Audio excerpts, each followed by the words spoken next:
Hello my dear learners, welcome back to learn easily channel. ಈ ಒಂದು ತರಗತಿಯಲ್ಲಿ ನಾವು ಖಾಜಿ ನಜ್ರಲ್ ಇಸ್ಲಾಂ ರವರ ಒಂದು ಶಾರ್ಟ್ ಸ್ಟೋರಿ ದ ಹಾಕ್ ಕಕು ಫ್ರಮ್ ದ ಹುಡ್ಸ್, ಈ ಒಂದು ಕಥೆಯ ಕನ್ನಡ ಸಾರಾಂಶವನ್ನು ಕಲಿಯೋಣ. ಹಾಗೆ ಇಂಗ್ಲಿಷ್ ಸಮರಿಯ PDF ಅನ್ನು ನೀವು ಡಿಸ್ಕ್ರಿಪ್ಷನ್ನಿಂದ ಡೌನ್ಲೋಡ್ ಮಾಡಿಕೊಳ್ಳಬಹುದಾಗಿರುತ್ತೆ. ಈ ಒಂದು ದ ಹಾಕ್ ಕಕು ಫ್ರಮ್ ದ ಹುಡ್ಸ್, ಕಾಡಿನ ಕೋಗಿಲೆ, ಈ ಕಥೆಯ ಒಂದು ಮೇನ್ ಥೀಮನ್ನು ಗಮನಿಸಿದಾಗ ಸಾಂಸಾರಿಕ ಬಂಧನಗಳಿಗಿಂತ ದೈವಿಕ ಪ್ರೀತಿ ಹೇಗೆ ಶ್ರೇಷ್ಠವಾಗಿರುತ್ತೆ ಅಂತಕ್ಕಂಥದ್ದು ಒಬ್ಬ ಮಹಿಳೆ ರೋಮಾಳ ಒಂದು ಕೋಗಿಲೆಯೊಂದಿಗಿನ ತನ್ನ ಸಂಬಂಧದೊಂದಿಗೆ ತಿಳಿಸ್ತಾ ಇದ್ದಾರೆ. ಕೋಗಿಲೆಯೊಂದಿಗಿನ ತನ್ನ ಸಂಬಂಧ ದೈವಿಕತೆಯೊಂದಿಗೆ ಅಂದರೆ ಕೃಷ್ಣ ಮತ್ತೆ ಬೃಂದಾವನಕ್ಕೆ ಹೋಲಿಕೆ ಮಾಡಿ ರೋಮಾಳ ಇಲ್ಲಿ ತನ್ನ ಕಥೆಯನ್ನ ತಿಳಿಸ್ತಾ ಇದ್ದಾರೆ. ಇಲ್ಲಿ ರೋಮಾಳ ಅವಳು ತನ್ನ ಪತಿ ಒಬ್ಬ ರಾಕ್ಷಸ ಸ್ವಭಾವ ಭೌತಿಕವಾದಿಯಾಗಿರ್ತಕ್ಕಂತಹ ಪತಿಯೊಂದಿಗಿನ ಮದುವೆಗೆ ಒಂದು ವ್ಯತಿರಿಕ್ತವಾಗಿ ಕಾಣತಕ್ಕಂತಹ ಕಥೆಯಾಗಿರುತ್ತೆ. ಈ ಒಂದು ಕಥೆಯ ಮುಖ್ಯ ಪಾತ್ರಗಳಿಗೆ ಬಂದಾಗ ಮೊದಲನೆಯದಾಗಿ ರೋಮೋಲಾ. ಇಲ್ಲಿ ರೋಮೋಲಾ ಮಿಸ್ಟರ್ ದುಶ್ಯಾಸನ ಮಿತ್ರನ ಒಬ್ಬ ಹಠಮಾರಿ ಮತ್ತೆ ಅತ್ಯಂತ ಸುಂದರವಾದಂತಹ ಪತ್ನಿಯಾಗಿರ್ತಾಳೆ. ಈಕೆ ಕೃಷ್ಣ ಭಕ್ತರಾದಂತಹ ತಮ್ಮ ಶ್ರೀಮಂತ ತಂದೆಯ ಒಂದು ಮಗಳು. ಈಕೆ ಮದುವೆಯಲ್ಲಿ ಅಪಾರವಾದಂತಹ ವರದಕ್ಷಿಣೆ ಮತ್ತೆ ಮೋಟಾರ್ ಕಾರನ್ನ ಗಂಡನ ಮನೆಗೆ ತಂದಿರ್ತಾಳೆ. ಈಕೆ ಹೆಚ್ಚಾಗಿ ಮೈಮರೆತವಳಂತೆ ಮತ್ತೆ ಒಬ್ಬ ನಿರಾಸಕ್ತಿ ಹೊಂದಿದ್ದವಳಂತೆ ಕಾಣ್ತಾ ಇರ್ತಾಳೆ. ಅವಳು ತೀವ್ರ ಆಧ್ಯಾತ್ಮಿಕ ಚಿಂತನೆಯವಳು ಮತ್ತೆ ಜಗತ್ತನ್ನ ಕೃಷ್ಣ ರಾಧೆಯರ ದೃಷ್ಟಿಕೋನದಲ್ಲಿ ನೋಡ್ತಾ ಇರ್ತಾಳೆ. ಗಾಯಗೊಂಡ ಕೋಗಿಲೆಯೊಂದಿಗೆ ತೀವ್ರವಾದಂತಹ ಒಂದು ಭಾವನಾತ್ಮಕ ಸಂಬಂಧವನ್ನು ಬೆಳೆಸ್ಕೊಳ್ತಾಳೆ. ತನ್ನ ಪತಿ ಹಕ್ಕಿಗೆ ಗಾಯಗೊಳಿಸಿದ ನಂತರ ಅವಳು ಹಕ್ಕಿಯೊಂದಿಗೆ ಪದ್ಮಾ ನದಿಯಲ್ಲಿ ಮುಳುಗಿ ಪ್ರಾಣತ್ಯಾಗ ಮಾಡ್ತಾಳೆ.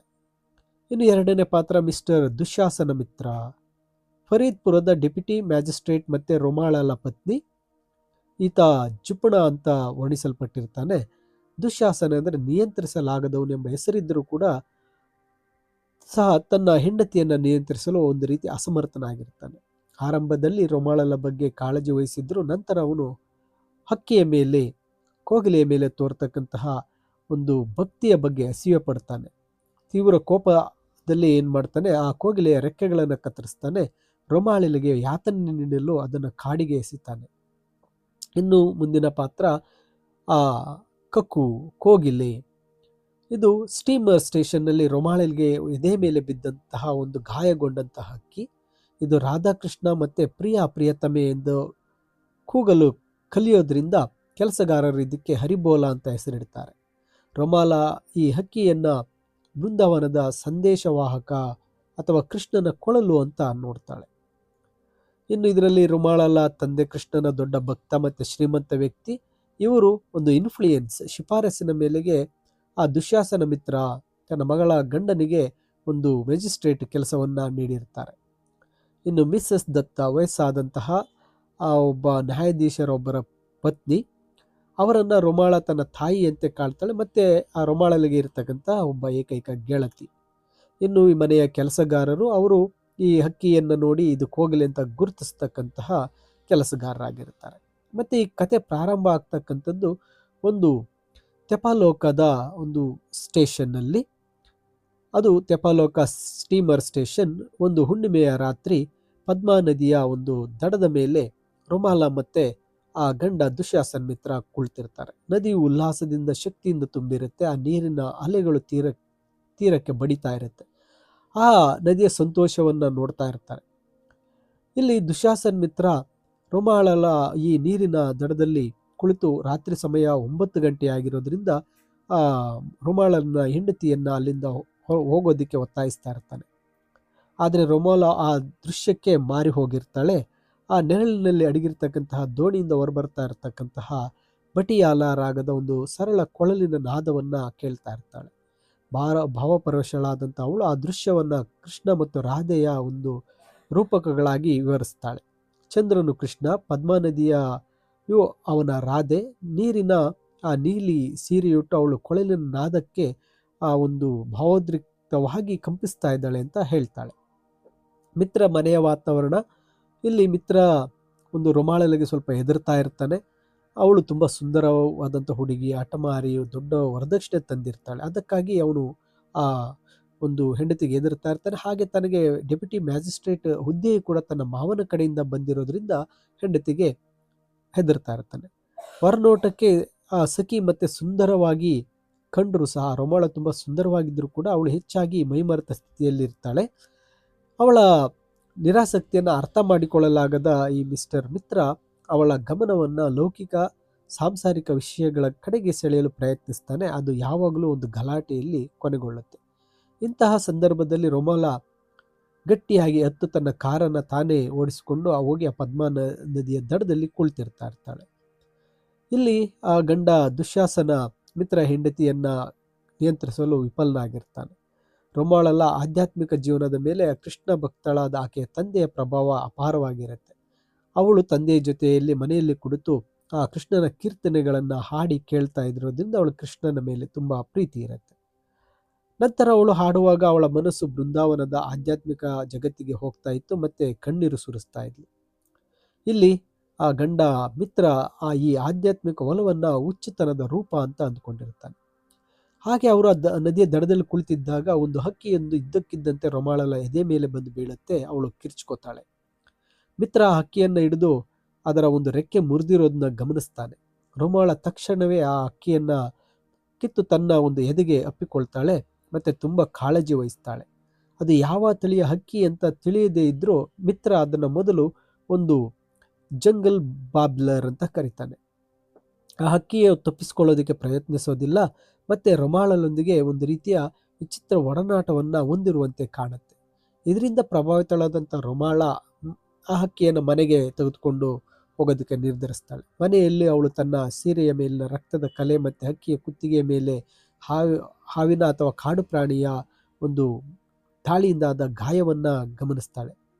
ಹಕ್ಕಿಯ ನೋವು ತನಗೆ ಆಗ್ತಾ ಇರುವಂತೆ ಭಾವಿಸ್ತಾಳೆ. ಅವಳು ಅರಿಶಿನ ಪುಡಿ, ಉಪ್ಪು, ಅಯೋಡಿನ್ ಹಚ್ಚಿ ಚಿಕಿತ್ಸೆ ನೀಡ್ತಾಳೆ.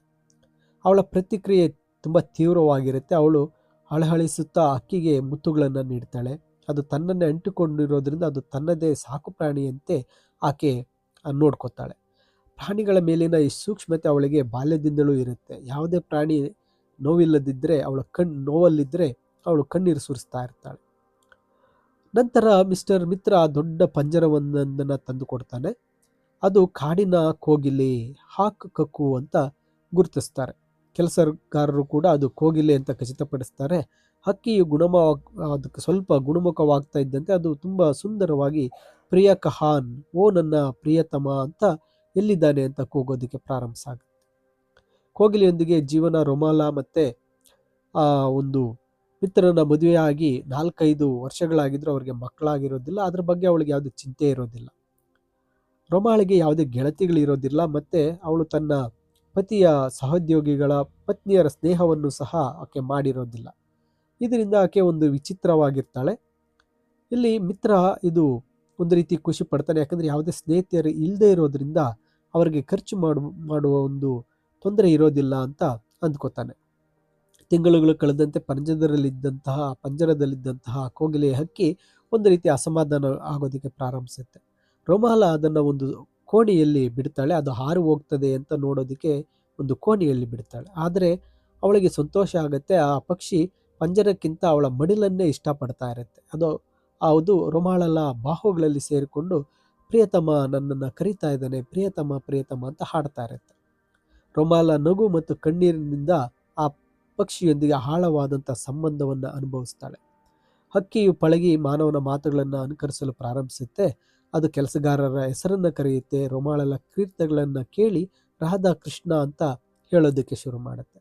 ರೊಮಾಳಲಿಗೆ ಆ ಹಕ್ಕಿ ಬೃಂದಾವನದಿಂದ ಬಂದಿದೆ ಎಂಬ ನಂಬಿಕೆ ಉಂಟಾಗುತ್ತೆ.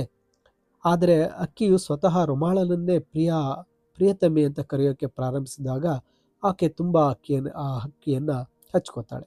ಇದು ಅವಳಿಗೆ ಒಂದು ವಿಧದ ಒಂದು ಸುಮಧುರವಾದ ಸಂತೋಷ, ನೋವು ಎರಡನ್ನ ನೀಡ್ತಾ ಇರುತ್ತೆ. ಇದು ಕೃಷ್ಣನ ಸಂದೇಹವೋ, ಕೃಷ್ಣನಿಂದ ಬಂದಂತಹ ಒಂದು ಸಂದೇಶವೋ ಅಥವಾ ಸ್ವತಃ ಕೃಷ್ಣನ ಕೊಳಲು ಅಂತ ಆಶ್ಚರ್ಯಪಡ್ತಾಳೆ. ಹೆಚ್ಚುತ್ತಿರುವ ಈ ಒಂದು ಸಂಬಂಧವನ್ನು ನೋಡಿದಂತಹ ಮಿತ್ರ ತುಂಬ ಅಸೂಯೆಯನ್ನ ಪಡ್ತಾನೆ. ಮಿತ್ರನಿಗೆ ಇದು ತುಂಬ ಕಿರಿಕಿರಿ ಆಗುತ್ತೆ. ಅವನು ತನ್ನ ಹೆಂಡತಿಗೆ ಹತ್ತಿರ ಬರಲು ಪ್ರಯತ್ನಿಸಿದಾಗಲೆಲ್ಲ ಆ ಹಕ್ಕಿ ಓ ನನ್ನ ಕಣ್ಣು ಹೋಯಿತು, ನನ್ನ ಕಣ್ಣು ಹೋಯಿತು ಅಂತ ಕೂಗ್ತಾ ಇರುತ್ತೆ. ರೊಮಾಲ ನಗುತ್ತಾ ಹಕ್ಕಿಗೆ ಅಸೂಯೆ ಎಂದು ಹೇಳ್ತಾ ಇದ್ರು ಕೂಡ ಆ ಮಿತ್ರನು ಅವಳನ್ನು ಸ್ಪರ್ಶಿಸುವ ಮೂಲಕ ಅವಳು ನನ್ನವಳು ಅಂತ ತೋರಿಸಲು ಪ್ರಯತ್ನಿಸ್ತಾನೆ. ಕ್ರಮೇಣ ಈ ತಮಾಷೆ ಒಂದು ರೀತಿ ದ್ವೇಷವಾಗಿ ಬದಲಾಗುತ್ತೆ. ಆ ಮಿತ್ರ ರೋಮಾಳ ತನಗಿಂತ ಹೆಚ್ಚಾಗಿ ಅಕ್ಕಿಯನ್ನು ಪ್ರೀತಿಸ್ತಾಳೆ ಅಂತ ಅಸೂಯೆ ಪಡ್ತಾನೆ. ಅಕ್ಕಿಯ ಕ್ಷೇಮಕ್ಕಾಗಿ ಅವಳು ತೋರುವಂತಹ ಪ್ರೀತಿ ಎಲ್ಲವನ್ನ ಆಕೆ ನೋಡಿ ತುಂಬ ಹತಾಶನಾಗ್ತಾನೆ. ಕೊನೆಗೊಮ್ಮೆ ಅವನು ಆ ಹಕ್ಕಿಯ ಬಗ್ಗೆ ಅತಿಯಾಗಿ ಉಚಿತನ ತೋರ್ತಾ ಇದ್ದಾಳೆ ಅಂತ ಕೂಗಾಡ್ತಾನೆ. ಈ ಒಂದು ವಾಗ್ವಾದದಲ್ಲಿ ರೋಮಾಲ ತಾನು ಅವನಿಗೆ ಎಂದೂ ನೋವುಂಟು ಮಾಡಿಲ್ಲ, ನಾನು ಪರಪುರುಷರೊಂದಿಗೆ ನಾನು ಬೆರೆತಿಲ್ಲ ಅಂತ ಕೂಡ ಹೇಳ್ತಾಳೆ. ಮಿತ್ರ ಅವಳ ಒಂದು ಮಾತಿಗೆ ಹೌದು, ನಾನೊಬ್ಬ ಅದೃಷ್ಟವಂತ, ನೀನು ತುಂಬ ಒಳ್ಳೆಯವಳು ಅಂತ ಒಪ್ಕೋತಾನೆ. ಆದರೆ ಈ ಒಂದು ಶಾಂತಿ ಹೆಚ್ಚು ಹೊತ್ತು ಉಳಿಯೋದಿಲ್ಲ. ಆ ಹಕ್ಕಿಯ ಧ್ವನಿ ಬೃಂದಾವನದ ಒಂದು ಕರೆಯಂತೆ ಕಾಣ್ತಾ ಇರುತ್ತೆ. ಇದೇ ಸಮಯದಲ್ಲಿ ಮಿತ್ರನಿಗೆ ಅಸೂಯೆ ಇದ್ದರೆ ನಾನು ಅವನನ್ನು ರಾಕ್ಷಸ ಅಂತ ಪರಿಗಣಿಸ್ತೇನೆ ಅಂತ ಹೇಳಿ ರೋಮಾಳ ಹೇಳ್ತಾಳೆ. ಅವನೊಂದಿಗೆ ಸಂಬಂಧವನ್ನು ನಾನು ಕಡಿದುಕೊಳ್ತೇನೆ ಅಂತ ಕೂಡ ಹೇಳ್ತಾಳೆ. ಇದರಿಂದ ಕೋಪಗೊಂಡಂತಹ ಮಿತ್ರ ಏನು ಮಾಡ್ತಾನೆ, ಅವನ ಕೆಲಸ ಮತ್ತು ಸಂಪತ್ತು ಆಕೆ ತಂದೆ ನೀಡಿದೆ ಎಂಬ ವಿಷಯವನ್ನು ನೆನಪಿಸಿ ಅವಳು ಬೇಕಿದ್ದರೆ ಹೊರ ಹೋಗ್ಬೋದು, ಈ ಮದುವೆಯನ್ನು ನೀನು ಮುರುಕೋಬಹುದು ಅಂತ ಹೇಳಿ ಗಲಾಟೆ ತೆಗಿತಾನೆ. ರೋಮಾಳ ಅವನನ್ನು ಒಬ್ಬ ಭ್ರಷ್ಟ ವಿಕಾರಿ ರೂಪದವನಂತ ಕರೀತಾಳೆ. ಅವನು ಸುಂದರವಾದ ಪ್ರಪಂಚವನ್ನು ಅಸಹ್ಯವಾಗಿ ಬದಲಿಸ್ತಾ ಇದ್ದಾನೆ ಅಂತ ಹೇಳಿ ತನ್ನಿಂದ ದೂರ ಹೋಗು ಅಂತ ಹೇಳಿ ಆಜ್ಞಾಪಿಸ್ತಾಳೆ. ರೋಮಾಳ ತನ್ನ ಕಾರಿನಲ್ಲಿ ಮಿಸ್ಸೆಸ್ ದತ್ತಾ ಅವರನ್ನು ನೋಡಲು ಮನೆ ಬಿಟ್ಟು ಹೋಗ್ತಾಳೆ. ಸಾಯಂಕಾಲ ಹಿಂತಿರುಗಿದಾಗ ಇಡೀ ದಿನ ಹಕ್ಕಿಯನ್ನು ನಾನು ಗಮನಿಸಿಲ್ಲ ಎಂಬ ಅರಿವು ಅವಳಿಗೆ ಸಂಕಟವಾಗುತ್ತೆ. ಪಂಜರ ಖಾಲಿಯಾಗಿರೋದನ್ನ ನೋಡಿ ಅವಳಿಗೆ ಒಂದು ರೀತಿ ಆಘಾತ ಆಗುತ್ತೆ. ನಂತರ ಆ ಹಕ್ಕಿಯ ಬಗ್ಗೆ ಕೇಳಿದಾಗ ಕೆಲಸಗಾರರು ತುಂಬ ಮೌನವಾಗಿರ್ತಾರೆ. ಅಲ್ಲಿಗೆ ಬಂದಂತಹ ಗಂಡ ಮಿತ್ರ ತಾನು ಹಕ್ಕಿಯನ್ನು ಮರಳಿ ಕಾಡಿಗೆ ಬಿಟ್ಟಿದ್ದೇನೆ ಅಂತ ಕಠೋರವಾಗಿ ಹೇಳ್ತಾನೆ. ನಂತರ ಅವನು ಒಂದು ಕ್ರೂರ ಸತ್ಯವನ್ನು ಬಿಚ್ಚಿಡ್ತಾನೆ. ಅವನು ಹಕ್ಕಿಯ 2 ರೆಕ್ಕೆಗಳನ್ನು ಕಿತ್ತು ಹಾಕಿ ಅದನ್ನು ಪದ್ಮಾ ನದಿಯ ಬಳಿಗೆ ಕಾಡಿನಲ್ಲಿ ಎಸೆದಿದ್ದೇನೆ, ಅಲ್ಲಿ ಯಾವುದಾದರೂ ಪ್ರಾಣಿ ಪಾಲಾಗಿರುತ್ತೆ ಅಥವಾ ನೀರಿನಲ್ಲಿ ಕೊಚ್ಚಿಕೊಂಡು ಹೋಗಿರುತ್ತೆ ಅಂತ ಹೇಳ್ತಾನೆ. ರೋಮಾಲ ನಡುಗುತ್ತಾ ಒಂದು ರೀತಿಯ ಮೈಮರೆತ ಸ್ಥಿತಿಯಲ್ಲಿ ತನ್ನ ಕೂದಲನ್ನು ಬಿಚ್ಚಿ ಒಡವೆಗಳನ್ನು ಕಿತ್ತು ಬಿಸಾಕಿ, ಆ ಮಿತ್ರನು ತನ್ನ ಒಂದು ಪತಿಯಾಗಿದ್ದರೂ ಆ ಅಕ್ಕಿಯ ಯಜಮಾನನೇ ಅವಳ ನಿಜವಾದ ಪರಮಾತ್ಮ, ಆತ್ಮಸಂಗಾತಿ ಎಂದು ಅವಳು ಹೇಳ್ತಾಳೆ. ನನಗೆ ಆ ಪಕ್ಷಿಯೇ ನನ್ನ ಪರಮಾತ್ಮ, ನನ್ನ ಆತ್ಮಸಂಗಾತಿ ಅಂತ ಹೇಳ್ತಾ ತನ್ನನ್ನು ತುಳಸಿಗೆ ಹೋಲಿಸ್ಕೊಳ್ತಾಳೆ. ಅವಳು ಶಂಖಚೂಡ ಎಂಬ ರಾಕ್ಷಸನನ್ನು ಮದುವೆಯಾಗುವ ಶಾಪಕ್ಕೊಳಗಾಗಿದ್ದರೂ ಕೊನೆಗೆ ಕೃಷ್ಣನಿಂದ ರಕ್ಷಿಸಲ್ಪಟ್ಟಳು ಅಂತ ಹೇಳ್ತಾಳೆ. ತನ್ನ ಶಾಪ ವಿಮೋಚನೆ ಆಯಿತು ಅಂತ ಹೇಳ್ತಾ ಇನ್ನು ಮುಂದೆ ಯಾವುದೇ ಅಪವಿತ್ರ ಜೀವಿ ನನ್ನನ್ನು ಮುಟ್ಟಲಾರದು ಅಂತ ಶಬ್ದ ಮಾಡ್ತಾಳೆ. ತನ್ನ ಕೋಗಿಲೆಯನ್ನು ಕೂಗುತ್ತಾ ರೋಮಾಲ ಏನು ಮಾಡ್ತಾಳೆ, ಆ ಮಧ್ಯರಾತ್ರಿಯಲ್ಲೇ ಪದ್ಮಾ ನದಿಯ ಕಡೆಗೆ ಹೊರಡ್ತಾಳೆ. ಇಲ್ಲಿ ಮಿತ್ರ ಇನ್ನೂ ಕೋಪದಲ್ಲಿದ್ದ ಕಾರಣ ಅವಳನ್ನು ತಡೆಯೋದಿಲ್ಲ. ಆಕೆ ಓಡಬೇಕಾದ್ರೆ ಮುಳ್ಳುಗಳು ತಗಲಿ ಮೈಯೆಲ್ಲ ರಕ್ತಸಿಕ್ತವಾಗುತ್ತೆ. ಬಟ್ಟೆ ಹರಿದಿದ್ರೂ ಲೆಕ್ಕಿಸದೆ ಕಾಡಿನ ಮೂಲಕ ಹೊರಡ್ತಾಳೆ. ನದಿಯ ಮರಳಿನ ದಡೆಗೆ ಬಂದಾಗ ಅವಳಿಗೆ ಪ್ರಿಯ ಎಂಬ ಒಂದು ಧ್ವನಿ ಕೇಳಿಸುತ್ತೆ. ಅವಳು ಗಾಯಗೊಂಡು ಸಾಯ್ತಾ ಇದ್ದಂಥ ಹಕ್ಕಿಯನ್ನು ನೋಡ್ತಾಳೆ. ಅದನ್ನು ಎತ್ತಿ ತನ್ನ ಎದೆಗೆ ಬಿಗಿಯಾಗಿ ಅಪ್ಕೊಳ್ತಾಳೆ. ಆ ಅಂತಿಮ ಕ್ಷಣಗಳಲ್ಲಿ ರೋಮಾಲ ಆ ಪಕ್ಷಿಯೊಂದಿಗೆ ಆ ಪದ್ಮಾ ನದಿಗೆ ಹಾರ್ತಾಳೆ.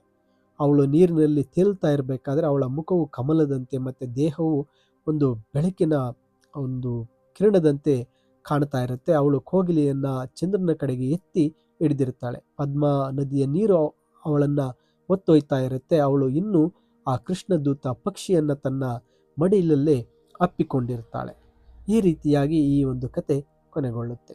ಮೈ ಡಿಯರ್ ಸ್ಟೂಡೆಂಟ್ಸ್, ಈ ಕತೆ ಕನ್ನಡದಲ್ಲಿ ಕೇಳಿದ್ದೀರ. ಹಾಗೆ PDF ಸಮರಿ ಈ ಒಂದು ವಿಡಿಯೋದ ಡಿಸ್ಕ್ರಿಪ್ಷನ್ನಲ್ಲಿದೆ, ಡೌನ್ಲೋಡ್ ಮಾಡ್ಕೊಳ್ಳಿ. ಹೆಚ್ಚಿನ ವಿಡಿಯೋಗಳಿಗೆ ಲರ್ನ್ ಈಸಿಲಿ ಚಾನಲ್ ನೋಡ್ತಾ ಇರಿ ಅಂತ ಹೇಳ್ತಾ thank you for watching this video.